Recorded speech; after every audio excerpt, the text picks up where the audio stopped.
Hey guys, what's up? Welcome back to the channel. So today I'm going to be doing a car review on my 2015 Mustang GT.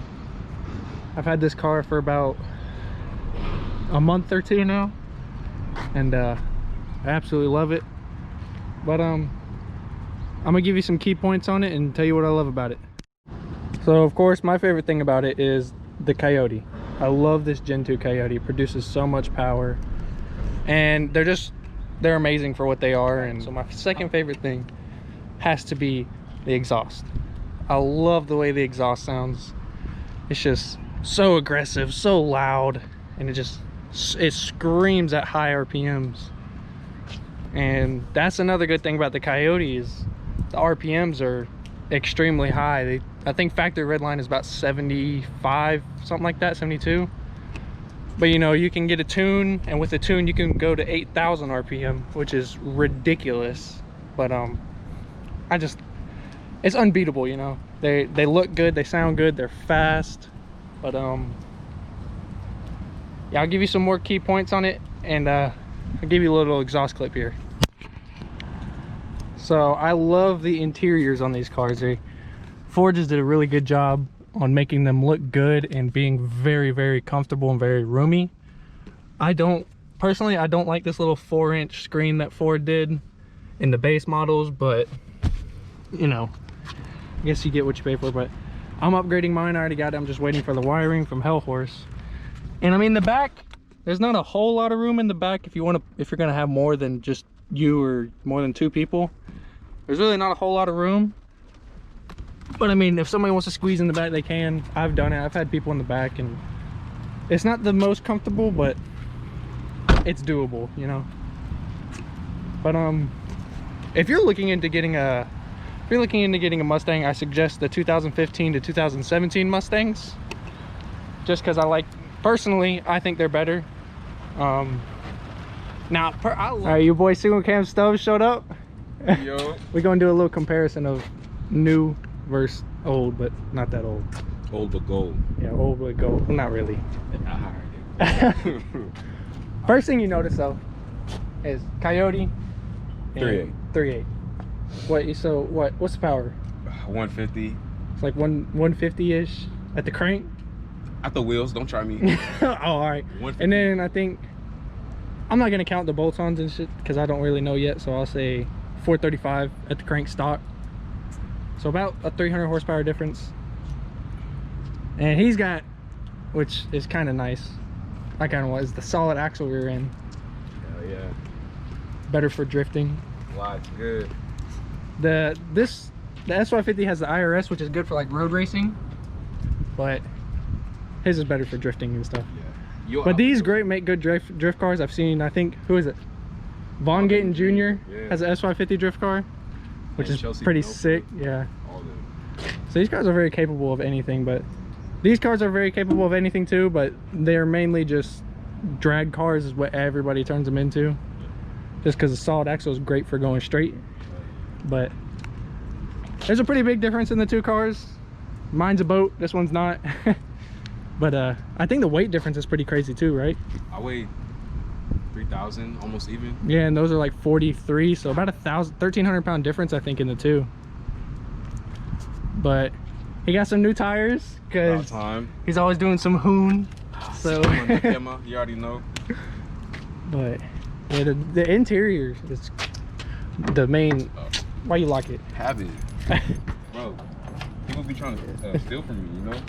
But the interior is like one of the main differences.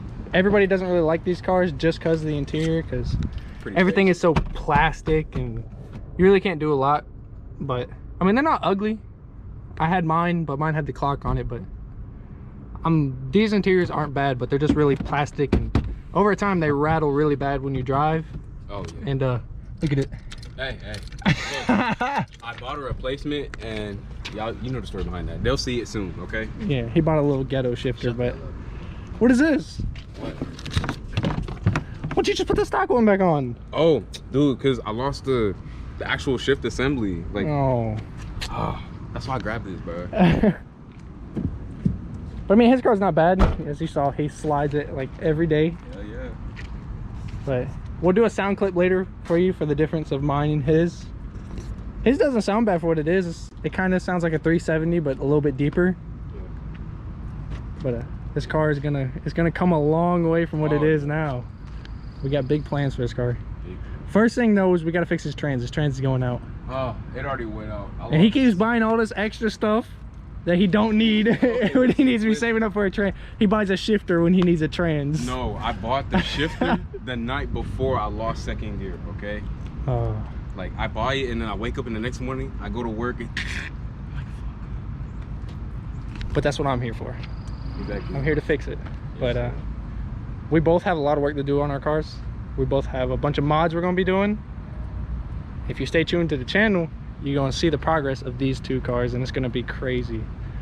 If you watch the video before, you already see the big transformation his car went through. It was 5 feet off the ground, some ugly wheels. Same wheels, but we just painted them, no window tint. And we changed a lot. We did a trans flush, but it didn't really do anything, but I'm pissed about that. But we'll do some more comparison here for you. All right, so we're gonna compare some specs here. So, what do you know what gas mileage your car kind of gets? In the city, she gets like 15 if I don't beat on it. Yeah. But on the highway, she gets like 30. It's not bad. It's push rod, so she just cruises. If I don't keep my foot all the way planted, yeah, she'll be fine. This one is about the same actually. I get about 15 around the city, and really on the highway it doesn't change much, but it's not bad. Like I said earlier, it's not bad gas mileage. But what's the drivability like on yours? I hate dailying this thing sometimes because it kind of beats you up. Solid axles on cheap springs, kind of bounce like this everywhere. Yeah, sucks. But the girls love it. That's all that matters. And like I said earlier, the drivability on this thing is great. It's like driving a Mercedes all day long. It drives amazing, smooth. It's not bouncy, it's not loud. The only thing that's loud is the exhaust, but that's the point, right? So gotta string bald eagles. yeah, you gotta do that. But there's not a whole lot of, I mean, there's a lot of difference, but like there's also a lot of similarities. But like Ford didn't change a lot with their badges and stuff. Their badge, like the badge on his front is about the same as mine, it's just mine's a little bigger. And his already has a grill delete. Mine's finna get a grill delete pretty soon. But yeah, honestly, like you can see in the body lines, like Ford didn't change much. Like the side profile, they just updated it.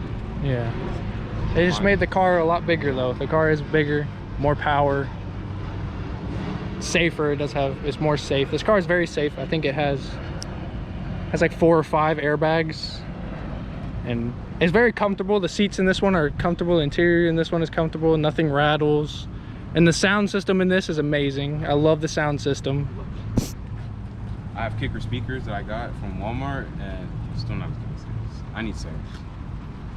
But the one thing I hate about those cars, I've had one, is the interior. Just mine, the interior rattled everywhere. Wherever I went, it always rattled. I'd sit there and beat on it at a red light and it wouldn't go away. But I don't think his has that problem. Might have just been mine, but I don't know. The only interior problem I have is those little door cards. Yeah, where the window switches are at, yeah. Those always go bad. Mine were bad. They always break. Every time you take the door panel off, you got to get new ones, basically. But we'll do a little exhaust clip for you.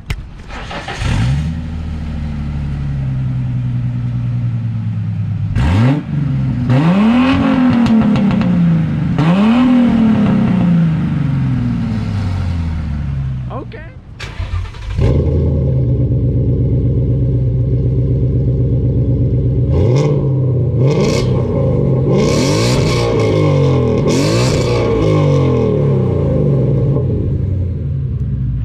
Alright, so we're gonna compare the price on both cars and how much the mods cost and everything.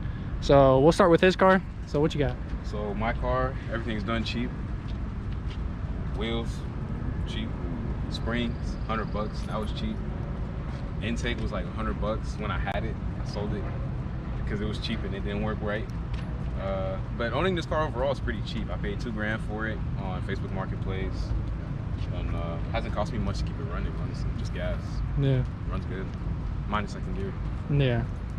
And big difference on this one. This one cost me $25,000 from the lot. And like I said, most of the mods are already done when I got it, but it's got the Roush cold air intake that usually online I think they go for about 600 bucks with like the tuner and stuff. And it's got the SVE drift wheels from LMR. Those are around 1,000 bucks. And it's got the Gibson catback exhaust, so it's got X pipe and mufflers with the resonator delete. Those run about 1,000 brand new. And then I bought the GT350 spoiler on it.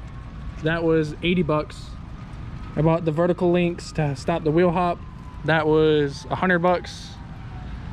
And I lowered it. The lowering springs were about 300 bucks. They were iBox Sport lines. I was told they drop it the most, and as you can see, it dropped it a lot. But the price difference on these cars is pretty big. But also the looks and the power difference. It's definitely worth getting the S550. But if you just if you're young and you just need like like him, he's young, he didn't have a whole lot of money, and he just wanted a rear-wheel drive drift car. So yeah. If you just want a fun car to slide around and be cheap and not really have to worry about, I'd say the SN95s or the new Edges. They make a great car for young people, or even if you're not young, even if you just don't have enough money for a new car. Those make great cars. You know, when you go to a takeover or a car meet, people love them. But if you do get one of these cars, you're just gonna have to accept people are gonna make fun of you. They're gonna be like, oh, you're a crowd eater, you're a crowd eater. But all right, we had a little malfunction with the camera, but we're back. But like I was saying, those cars just are good for a budget. And those cars, if you got the money, it's worth it. But I want another one, SN95, but they went up in price, I guess, just because of the rarity, I guess. They're becoming classics. Yeah, they come in classics. But I love them to death. I love two valves. Two valves sound so good, and that might be what we're putting in this. We might be getting a 4.6 2 valve, but we'll let you guys know on that later. It's a secret, so keep it on the low. But we got a lot of stuff to do to this car, and we got a lot of stuff to do to mine. Like I said, eventually I want to twin turbo it, but first I'm gonna do a full exhaust on it because I want it louder. And then I'm gonna do a whole bunch of suspension mods to get rid of my wheel hop, and I'll eventually get the coilovers, but they're just expensive, so I got the springs for now. But